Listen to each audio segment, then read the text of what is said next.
Tree Country 1330 WTRE. Our community partner today is Sabrina from Purdue Extension. I said you were going to talk about creepy crawlies and snakes, and I think I hit about all of it, didn't I? Yeah, absolutely. And we can definitely talk about snakes. Oh, my goodness. I haven't seen many since the last time I've been on, but I love them. Oh, I'm glad that you have a love for them. Yeah, somebody has to. That's right. They all need everything needs love, and I'm glad you can give it. Yes. In fact, speaking of snakes, if you have a kiddo that is interested in snakes, I just saw at the Brown County State Park they have a herpetology day. So herpetology being the study of like reptiles and things like that. And it's going to be all about snakes and even sharing some information about like venomous snakes and timber rattlesnakes, which very they do educational. have. Yeah. Absolutely. That's so exciting if your children love snakes. Yeah. Or if you don't like snakes, maybe find out when that is and stay away. Stay far away. That's a really good. That is a good program, though. Yes. Well, there has been, we've had lots of rain, and now we have lots of heat and hot. Yes. And with that comes lots of ticks. Yes, absolutely. And ticks, I feel like they've been pretty rough again this year. I feel like the last few years they've been pretty rough. But I was listening it was like an Ag Today podcast, and they were talking about the Asian longhorn tick, which I know we started talking about an extension last summer, like keeping an eye on it. And I thought it was really interesting to talk about. So the Asian longhorn tick is a newer tick into our area.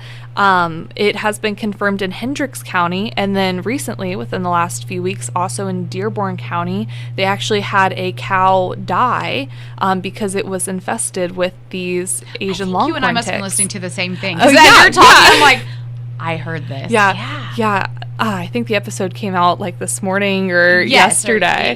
Yeah. So I definitely thought it was worth a nod, especially with those counties being kind of close to us, especially Dearborn. And I think people, when they think tick, they think dogs. Yeah. They think humans. Yes. But our livestock too. Absolutely. That is why during these grazing summer months, it's absolutely important to make sure your livestock are on preventatives for all parasites. And being mindful of how they're looking, checking in on them throughout the season. I know things like our goats and sheep can be susceptible to barber pole worms, and if they're kind of grazing the same area and we're not rotating as well, they might get some coccidiosis, things like that.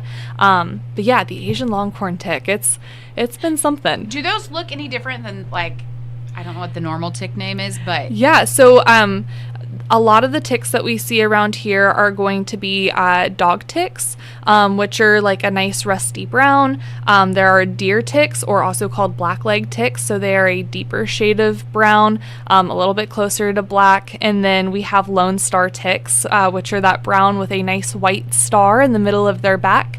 So the Asian longhorn tick is kind of a light rustier brown, but they have really long antennas, so they look like a longhorn. So if you find one on you and it's got really, really long antennas, it might be an Asian longhorn tick. I have to Google it. Yes. Now, thankfully, they aren't a huge threat to human health, but they can be an issue in our livestock animals. They carry a parasite that actually infects red and white blood cells. It's called theileria. So it infects red and white blood cells, and it can cause things like anemia, it can cause miscarriages in cattle, and it can even cause death. But this disease isn't known to, or this parasite isn't known to have an effect on people. Which is great. Yeah, it's great for us, but if you are a livestock owner, definitely something to start watching, especially if they're in Hendricks County and Dearborn. We're kind of in between. We're not there. Far. So it's not without the realm of or outside of the realm of possibility that they could be here as well. So be aware, be preventative. Yep. Yeah. Make sure you're getting some sort of anti-parasitic on your animals pretty regularly, and then all ticks can infect dogs and cats and our people as well. So like the blackleg tick, also known as the deer tick, that carries Lyme disease. So being mindful if we do get bit, if you can make that ID, or if you're not sure, bag it, freeze it, and then you can actually send that off to laboratories. If you work with your doctor, they usually have a lab that they send those things to get it tested for Lyme disease. That is caused by a bacteria that's carried by the deer tick. So that's why it's important, get it tested and then get on some antibiotics to clear that out of your system. And it's always good to watch. If you do have a tick, though, from the medicine side. Yes, absolutely. Watch for the bullseye rash. Yes. A fever and muscle rigidity yes. are the 2 or 3 big things that you'll see if you're at risk of Lyme disease. Yes, absolutely. I know a lot of people too, they think, oh, I've been bit by so many ticks. I know I'm one of those people where I feel like I pull ticks off me multiple times a month. And I'm one of those people that is pretty hesitant on going to the doctor. But yeah, being mindful, looking for signs like that, that might be your kick in the butt to go see somebody. And check your dogs. Yes. I know Princess and I actually last night had a little checking, and she was still clear. But good. They're just, especially if they're outside, even just in your yard, out to go to the bathroom, they're everywhere this year. Absolutely. So be checking under things like collars. If you leave collars on all the time, taking that off and just getting your hands on them. I think especially with those double-coated dogs, it's better to get your hands on them and actually feel for any bumps and things like that. Yes, because they're hard to see, and she's got some collie, and she's just a mix of things, but her hair's a little long. I'm like, yeah. Yes. But she's, she likes to go enjoy the world. So absolutely. You can also, someone, if we're going outside to enjoy the outdoors, sprays that we can use to kind of keep the ticks away? Is there any kind of absolutely. repellent? So I think that the best spray to use to prevent ticks, actually spray your clothes and what you're going to wear the day before. If you know that you're hiking through woods, so getting a permethrin spray and soaking down those clothes, letting them dry overnight. We don't want to spray them when they're on our skin because that can be carcinogenic. But yeah, that works really well in helping keep ticks off of us. And even just getting a normal bug spray, spraying that on, that can make a world of difference. Ticks, we want gone. Yes, we want them gone. Do snakes eat ticks?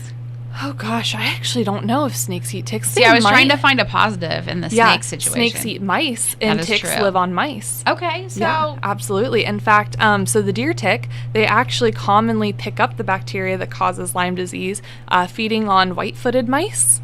Okay. So kind of funny. They're called deer tick, but they're on mice. Nice. But yeah, so snakes might help eat those mice and prevent some Lyme disease. Possums also do eat ticks. I know. They do, yes. A lot of people think possums are ugly, but they like ticks. And I think they're that ugly cute. Right? Yeah. And when they just look at you, do you ever encounter one and they look like? Yes, I love a possum. I love all little animals. All of God's creatures, right? Yes, big and small, love them all. That's right. Well, you just came to us from the community garden. I did. I was out there this morning with our community wellness coordinator, Catherine Neese. So we all take turns watering the garden on the board. So there's 4 or 5 of us that are pretty active, so we all take a day. Usually I'm out there Mondays, and then Catherine takes Wednesdays, and today I was like, I'll come out and help you. So I was pulling weeds, and she was dragging the hose everywhere, watering. But yeah, so our community garden, it's looking good. We've got quite a few tomatoes that are green, and a couple cherry tomatoes that are starting to turn. We've had a lot of rain this spring, which for the garden world has been fabulous. It's been wonderful. It has also been really good for the weeds. So if you are looking for something to do, stop by the health department between 8 and 3 and come out, sign in, pull some weeds. That would be amazing, because I know I spent about an hour pulling weeds and I only made a little dent. It's a great opportunity if you don't live somewhere that you can have a garden. Yes, absolutely. Or are able to maintain a full garden but still want to participate. Yes. This community garden is the way to go. Yes, I feel like I've finally gotten my opportunity to practice what I preach a little bit with extension and gardening. Right now I only do container gardening because I rent. So having that space, which if you haven't seen it, we have a huge space out there. It's about 100 foot by 50 foot. So there are 12 10 by 15 foot garden beds. And then there are 4 handicap accessible raised beds. And then we have there's 5 of those handicap accessible raised beds, and then 4 normal raised beds. What I love is anyone can go and participate. Just like you're saying, you have the ADA. Like, anyone can go and have a little fun and get in and on with the garden. Absolutely. Yes. It's a great learning experience. If they do want to volunteer, can they call anybody to like call ahead to know that they're coming, or just show up? Yeah, absolutely. So you can call ahead to the health department, which I'm not sure I have their number off the top of my head. I think it's 8803. I'll pull it up. I better stop before I say the wrong one. Let's see. Decatur County Health Department. So you can call 812-663-8301. I had some of those numbers. Yeah. Just not in the correct order. No, you're good. But yeah, so 812-663-8301. Call ahead, and they'll have you come in, sign a waiver for the day, and they'll give you keys. So we do have a lot of donated tools. We've got a key to turn on the hose. So if you want to do some watering, we also have a rain barrel out there that you can use to pour some water on things. Plenty of gloves, plenty of tools. So yeah, now it's just using those tools to try and make some more space for our plants. Time to put it to work. Yes, absolutely. It's been a great community project, and I think we're really going to see, as the summer continues, a lot of good come from it. So yes, which we are also, so we have a booth at the farmers market with Purdue Extension, and something that we've been trying to do is take some produce every week to that farmers market and let people try it for free. We also usually have an activity for youth. So the last couple weeks that we've been there, we've been talking about resources that things need to thrive. So we had, for an example, a pretend farmers market where you could get things like oranges or strawberries or milk, but for somebody to buy milk from me, they cost $3, but then I have to pay maybe so much in water and so much in land to produce a gallon of milk. So we played that, started the conversation with some kids, and then we also gave out things like basil and rosemary and sage, because that is ready. So if you need some herbs, come please take some herbs. But this week we had a zucchini that was ready to go. Ew. So we grabbed a zucchini out of the garden, and we are going to have that cooked up so people can try and taste test. And that's something that you can absolutely buy from the farmers market. So come try it, see if you like it, grab a recipe from us, because that's something else we try to do, is have recipes on how we can be utilizing those veggies that we bring, and then go buy something from the market. It's so fun. I love the farmers market. It's really fun. You always find something you need. Like, our booth sits across from the girl that makes sourdough. Yes. And last week I had one of those like cake pops that she makes. Yeah, I have not had one of those yet. They're so good. Yeah, oh my delicious. gosh. I've just been thinking about next Friday for when I can buy another one. Gives you something to look forward to. Yes, absolutely. It's interesting, the sourdough world has like really taken off the last year, it feels like. Yeah, part of me is tempted to like hop on the sourdough train, but I am really afraid that I would like forget about it, and then like my jar of sourdough would explode. Yes. One time I thought it was a great idea, and someone gave me a starter. Yeah. It's the commitment to like feeding it every day. Yes. And, like, you got to scrape the stuff off, and like. Yeah. See, I've got a dog, a cat, and some houseplants, and my houseplants look a little rough. I think once I'm pretty good with my houseplants, maybe then I can consider some starter, but I just don't need another thing. I have a great friend that makes sourdough, though, and she brought me a loaf yesterday. It's so good. Oh, it is so good. Yeah, and if those people are good, I am happy to buy my sourdough at the farmers market. Yeah. We love the sourdough stuff. Yes. Soybean scouting. That's happening right now. Absolutely. So crops have taken off. They have. Well, some of them. I know in the southern part of the county down towards Westport, some farmers have worked really hard this weekend to get their last plantings in, and others are maybe reevaluating and saying, okay, maybe there's some work we could be doing in our fields. The southern part of the county got that last really big, harsh rain. And I think that really impacted things. Yes, they get a lot of rain, and I just feel like the county holds water more in that the southeast portion of the county. But up around Greensburg in the western part of the county, things are looking great. I know I was a little bit worried last Wednesday after that wind came through. Yes. We saw some of the corn bent over, but on the whole, I think most of it's young enough it'll stand up. Now, if I'm wrong and you've had some corn damage, please let me know. Yeah. Call my office. But yeah, so things are looking good as of this morning. And then I was out with Purdue on the farm scouting a soybean field. So I'm really excited. I've got a couple farms spread across 3 different counties that I'm helping with a team of educators. So I've partnered with the ag educators in Jennings County and Franklin County. And so we all have a farm that we've brought to the table. Fun. And we go out together and we do early, mid, and late season scouting. Okay. So I've got a soybean field here in Decatur County. We've got a corn and soybean field in Jennings, and then we have another soybean field in Franklin County. But yeah, things are looking really good. It has to be interesting. Sorry. Oh, you're good. To compare, though, the 3 different counties. Yes, absolutely. I know I was out... Gosh, so it was last week I scouted in Decatur, and then I believe it was 2 or 3 weeks before that I was scouting in Jennings. And then I actually missed the week that they scouted in Franklin. I was helping chaperone at our Southeastern 4-H camp.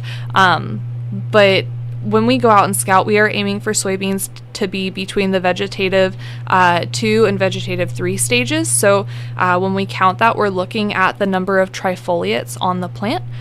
So if you don't know what a soybean plant looks like, each leaf actually has 3 leaflets on it. So we're counting those leaflets. They're really cute. If you haven't seen a soybean, go take a look at them. There's plenty around. You're right. Yeah, I love soybeans. But yeah, so Jennings County was definitely further ahead than us, and then Franklin was about a week ahead from the field that I was scouting. I know I want to say it was more of a V3 on the soybeans I scouted last week, maybe moving more towards a V4, and there was a couple V5s in there as well.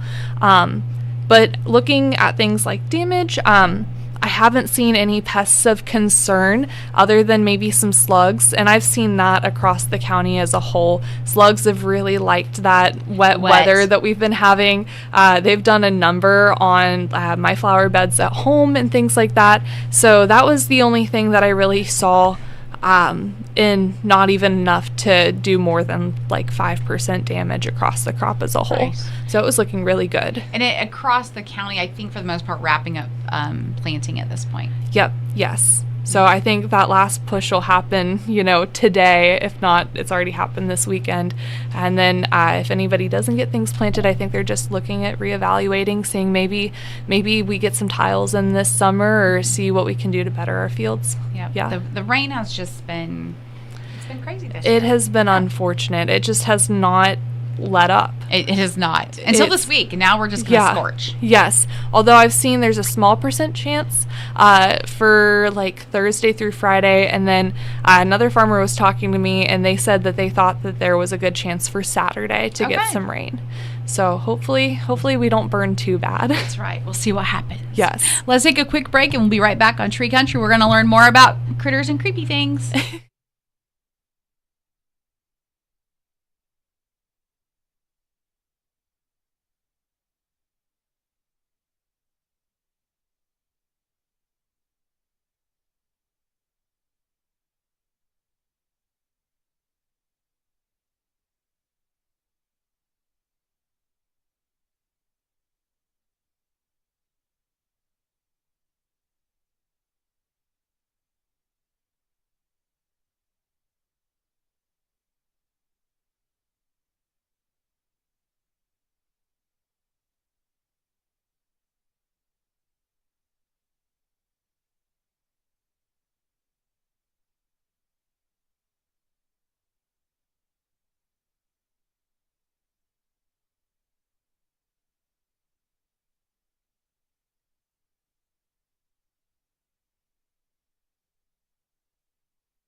Tree Country 1330 WTRE, just reliving our horrible snake memories. If they just weren't so creepy. Like they just I love them.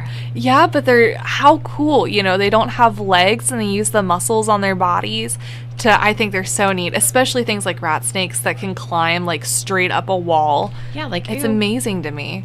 That's what I was telling you. I saw one in the hayfield this weekend and it escaped the rake, so it's alive. Well, good. Don't like that idea. He's keeping rats and field mice out of your hay. I'm so happy for that. Yes. If that field wasn't right by my house, that's fair. I probably wouldn't care that he was still slithering his way through life. But whatever. Yes, that's okay. We'll pretend he's not there. That's right. Yeah. He went on to the next house. Exactly. So you mowed all your hay. Those field mice are going to be somewhere else. He's going to go chase them somewhere else. See, we got this. Yes. All right. We have got, let's talk about the pear tree. Absolutely. So for those of you that don't know, another part of my job is I go out on site visits for homeowners. And so oftentimes this time of year, I'm getting asked about gardens or trees, things like that. And I took a look at a pear tree that its leaves weren't looking so great. The homeowner was a little bit concerned, so we came out and took a look, and it looked like the tips of the leaves had been burned. And what we believe it to be is fire blight. So it's got a really fun name, and it's easy to remember because the tips of the leaves looked scorched. But this is something that affects pear trees and apple trees, and I believe peach trees as well. But it actually, it loves the wet, kind of cooler weather that we had this spring. So there was plenty of time while the flowers on the trees were in bloom for this bacteria to spread. So it infects the blossoms, and then we start to see results or symptoms of this disease around this time of year. So unfortunately, there's nothing that you can do right now when we start seeing things like that. You can go ahead and prune off some of those leaves that are not looking so well and making sure that we are keeping our shears sanitized. So that's something that people don't think about, is sanitizing our tools. Spread from one tree to another if you're trimming? Yeah, if you are trimming, so if you use your shears on an infected tree, and then you use it on an uninfected tree, you could spread it that way. So, and you could even spread it from an uninfected branch to an infected branch, because remember, it's not coming up through the roots, it's coming from the petals and then, or the blossoms, and then working its way in towards the main part of the tree.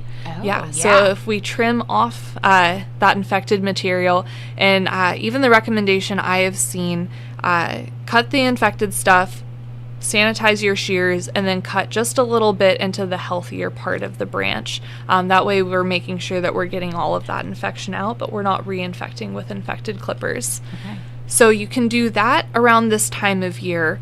And then I actually would recommend, if you know that you have something like fire blight, contacting a tree care professional, just because they are able to purchase some fungicides or bactericides that are a bit more effective in treating this than what you could buy as general use. So for general use, there are a couple things that utilize a copper as its ingredient, main active ingredient, but they're not super effective for fire blight. But we want to come out and spray when the trees are in bloom the next season. So if you know you have it now, be looking at next season and spraying next spring. So for people that are at home, and not everybody understands your job because you do a lot of different things. So, yes. But if they have what are some of the things that you can actually come out and help people with? Oh my gosh, questions. Like anything. I come out and I help do soil tests, so maybe you want to see where the nutrient levels are for your lawn or garden or around a tree. I have a soil probe that I can absolutely come out and help you take a soil sample and then get you the materials to send that off to the proper labs. Or I can give you the information and you can do it yourself as well if you don't want me coming out and trampling over your tomato plants. So I can absolutely come do that. Again, I do a lot of tree calls, things like that, looking like, oh, what's going on with this? People often bring in insects and things that they have in their homes. So we see a lot of that during springtime when insects are starting to re-emerge from wherever they come from in the winter. I've got a fun 4-letter word for that, but I won't say that on the radio. Okay. Yeah, right? Where all the insects go in the winter. Yes. But yeah, so they typically start coming out. I get a lot of insects between the months of March and May. And then I finally got a mini fridge for my office because if you bring me a live insect, it's really hard to identify it when it's moving around. So I put them in the freezer. I am so happy that you were able to get that for Yes, I have a mini fridge. I am sure all of my coworkers are very happy that I'm no longer putting bugs in our community fridge.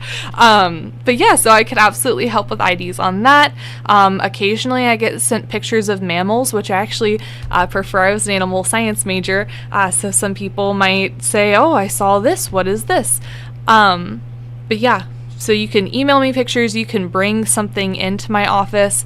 I also can come out and help with pasture walks, things like that, if you want to know maybe what's growing out in your fields or the condition that it looks like. I also help put on programs like beef quality assurance and pork quality assurance. And then I also do the pesticide applicator certification programs. I do educational programs for youth. I've done a lot of composting programs the last couple weeks. So listen, we had everything. Sarah Namias was in. Yeah. She does our garden show. So last month. Yes. She was talking about the straw bale garden. Have you ever done this? I have not, but I've read about it. Okay, I think we should incorporate... I want to try this, but again, that commitment to every day. Yes. I think next year at the community garden, we should incorporate this. We only could just do a couple bales. Yeah, and see how it works out. Yes. Absolutely, we could do that and document the whole process. And then in the end, it's all compost when you get done. So there is actually a book that Benita in our office let me borrow that I'm still finishing on reading. I feel bad. I got through so much of it when she first gave it to me, and now I've got this little bit of the book left, and I am just dragging my feet. It's stalling out, yeah. But it is called Stand Up and Garden. It's written by a master gardener I believe they're from Oregon State Extension. Okay. But yeah, so master gardeners are absolutely somebody that we can lean on for educational references like that. But yeah, the whole book is about raised bed gardening and utilizing things like straw bales. So it seems pretty easy in that you have your straw bale, you put a little bit of soil on top and some fertilizer on top, and then you just plant right down into it. So we had Jeff Ludlow in with her, and he was talking about it because he's done this for years now. Okay, and he likes it. Yes, I'm sure we could engage him in this. Yes. He's very intrigued with it. But he said you water your bale of straw for 2 weeks. Every day you put a gallon of water per That makes bale. sense. Yes, because you want it to, it'll start composting if it's fresh. That's what he said. Yes. Yeah. And then you put fertilizer on it every other day, I think is how it is. Okay. Getting ready. Okay. And then after that 14-day period, you plant. Absolutely. Yeah, I'm glad that you mentioned that because so if it is a fresh bale, it'll absolutely start composting. And when we have anaerobic composting, there's a lot of heat produced. So if you just plant right into it, you're actually going to burn your plants. Yes. Then nothing will grow.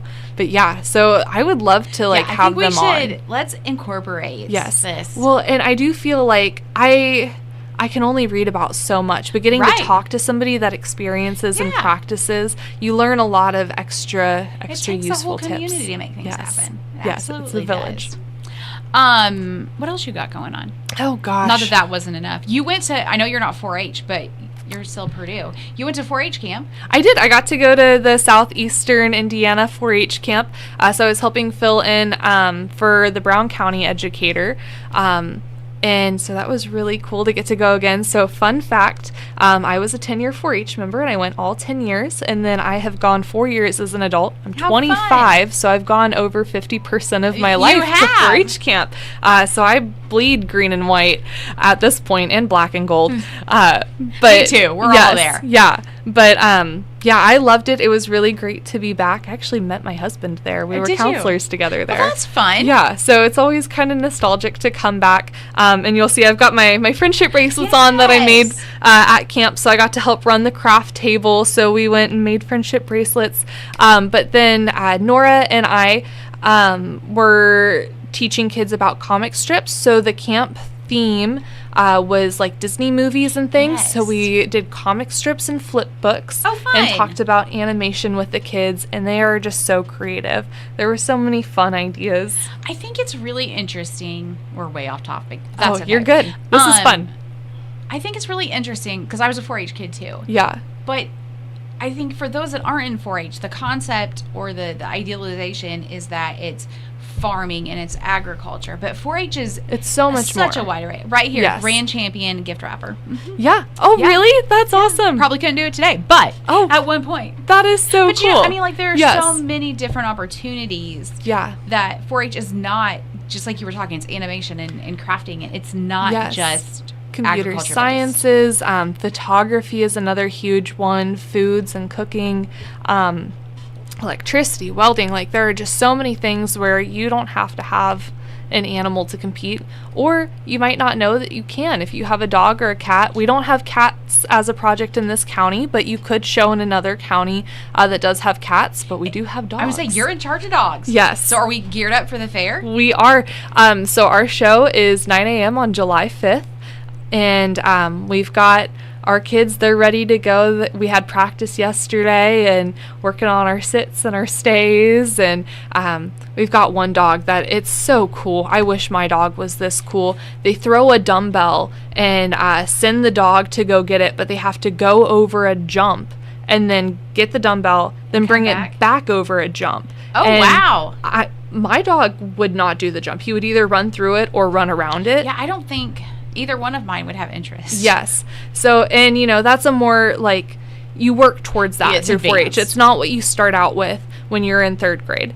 But how neat to learn those skills and be able to have that relationship with your animal. And so if you say you live in an apartment and you can't have a dog, is there a way that you can still participate?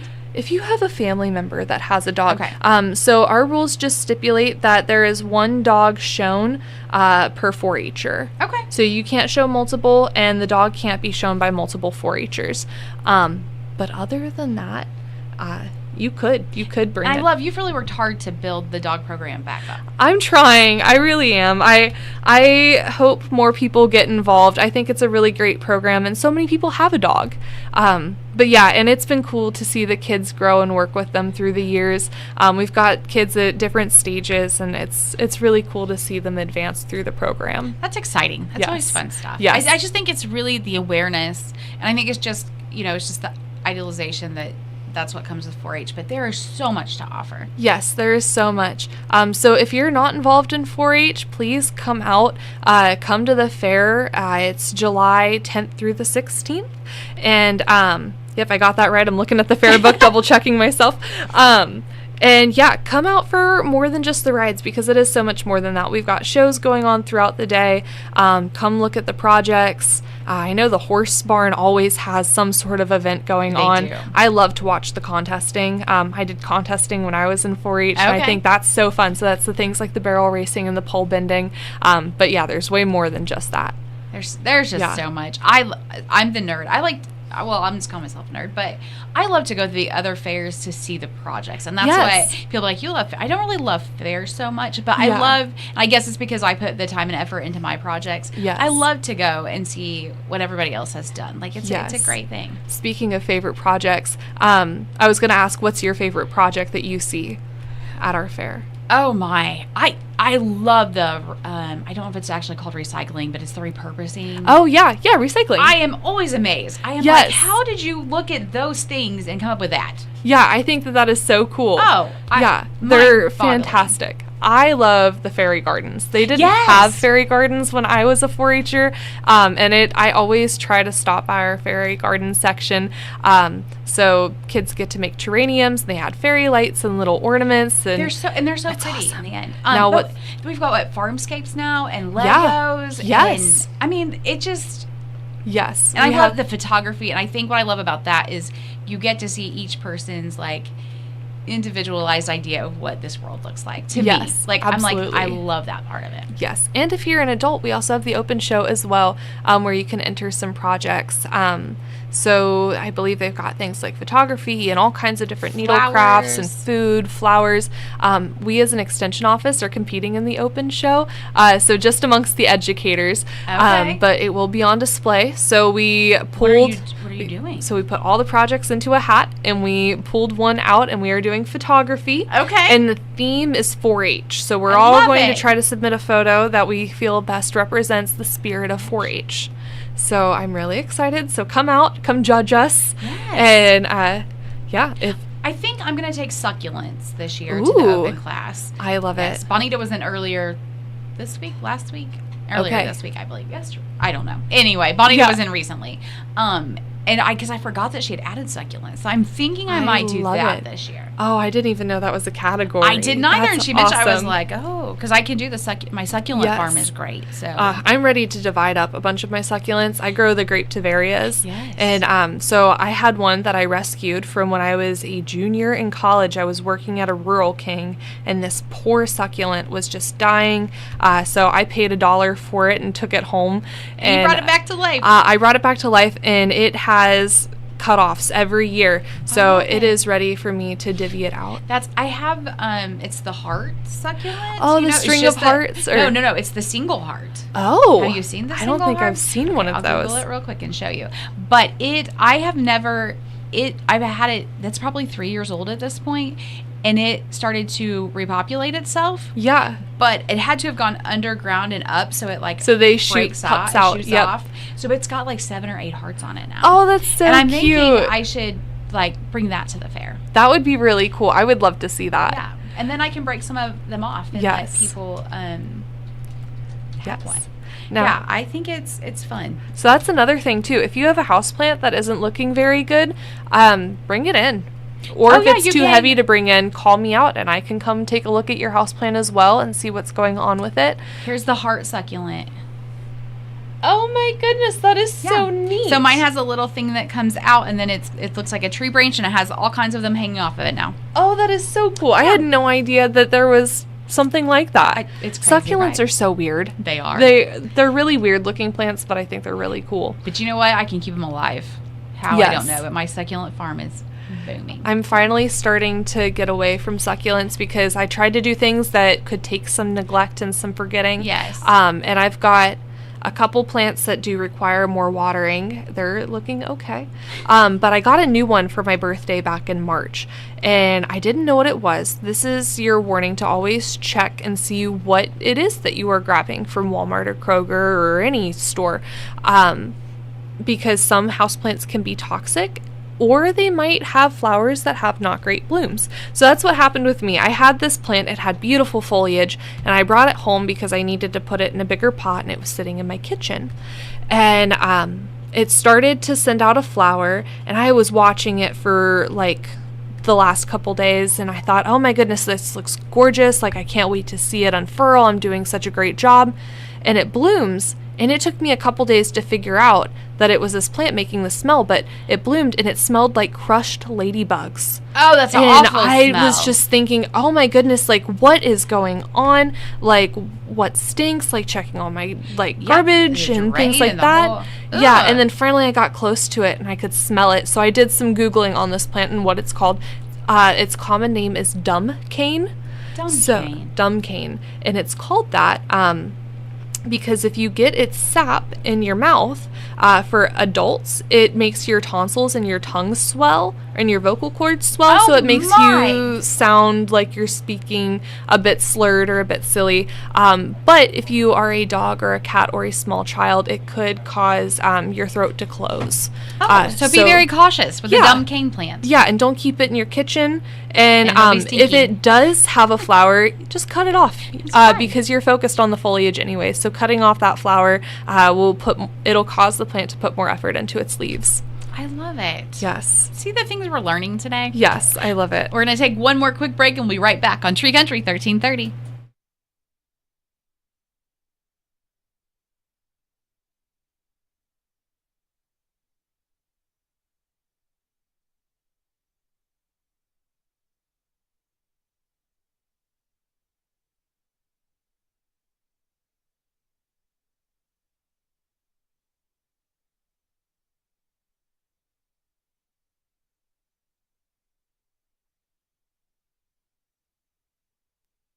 Tree Country 1330 WTRE. We are back with Sabrina from Extension. Yes. What a fun day we've had. Yes, we've had so much fun. Do you have anything else? Well, you and I were we're going to give them a sneak preview. We were talking. Like, we have YouTube now, so we can show a lot of things. Like, it's beyond radio, right? Yes. So we're going to start doing demonstrations. Yes, I'm so excited. We were talking about doing owl pellets. Yes. So I definitely will look into getting our tools and our things to do some owl pellets. But yeah, I am so excited. So if you're out there and there's something that you want us to teach you or you want to learn about, right? Yeah, you absolutely. Can tell us. Call us. Let us know. We're not doing snakes. I gave her that stipulation. Yeah, no snakes, unfortunately. What if it was like photos of snakes? I could probably do a photo. We'll stay away from it, but just in case. Yes, just in case we need it. But yes. For people that don't, we did owl pellets in elementary school. That's what got us talking about it.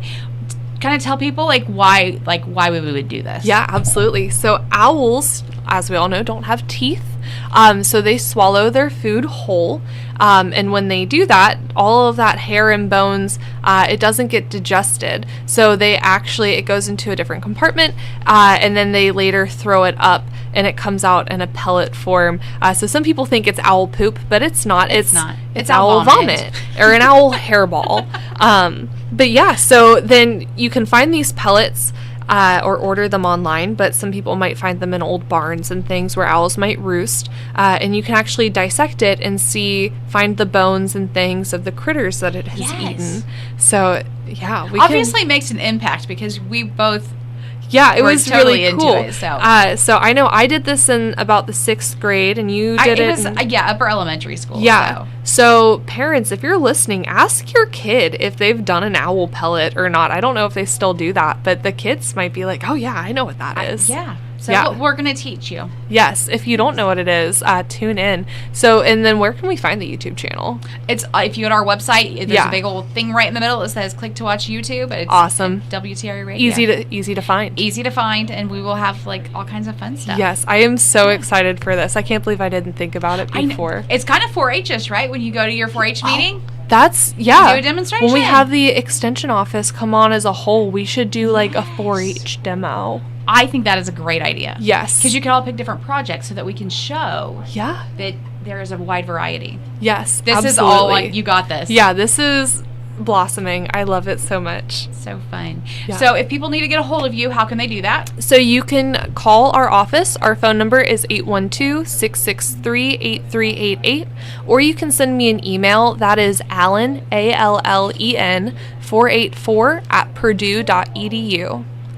Yeah, or you can, we do have a Facebook page, or you can Google Purdue Extension Decatur County. We have a web page as well. So, yeah. We will see you at the fair. Yeah, I will be there around? every day. I love it. I'm not missing it this year. I think it's a great thing for our community. So. Very good. Have you been up to Purdue lately? Oh gosh, I don't think I have been up to I haven't Purdue either. lately. I think the last time I was up there, it was snowing around February. That's the worst time to go up yet. Yeah, no, it's so pretty this time of year. If you can get up there this time of year, it's worth it. The growth too, I feel like, and I haven't been it's probably been 2 years. Yeah. But every time I go back, I'm like, where did that building come from? They just continue to expand. If you haven't been up there, Chauncey Mall is gone, and there are high rises there now. Yes. Yeah, so it is officially gone. So I believe the Polar Jake's Pop Den. The Den Pop. So they moved Den Pop. That is closer to Mackey Stadium now. Okay. And then. So if you're a Boilermaker, you know exactly what we're talking about. Yes. Oh my goodness. They have a wall of all these different soda combos that you could do. I loved it, and it's 79 cents for this cheap extra large soda. So yeah, that got moved. So that is still around. But things like Jake's, a lot of people fondly remember Jake's because I think they had $1 hot dog. I think so. That is unfortunately gone. Where else has moved across the street? And I think all the other little shops aren't as memorable. There was a Taco Bell there for a while, there was, but that isn't there and anymore. Subway, I think, at one point. Yes, yeah, there was a Subway there. But Harry's obviously, chocolate shop is safe though, right? Harry's is safe. Yep, all the good icons. Are still there, alive and well. Which actually, now that I'm thinking about it, I am going up to Lafayette this Saturday. Well, fun. So I'll have to take a trip around campus as well. My freshman roommate from college, we were randoms. We didn't know each other. She actually ended up being in my wedding, and it is her son's 5th birthday. So we're going to go celebrate. It's crazy, too. I know we're completely off track. Yeah. But it's actually, Miss Decatur County just came in, and she goes to Purdue as well. Oh, awesome. But it's crazy the people you meet in college, because that's like, I had a by chance meeting it with a nursing friend. Like, I met her there. Still, she lives in Covington. Still great friends. Like, you make a lot of friends. Absolutely. Purdue, 4-H, whatever.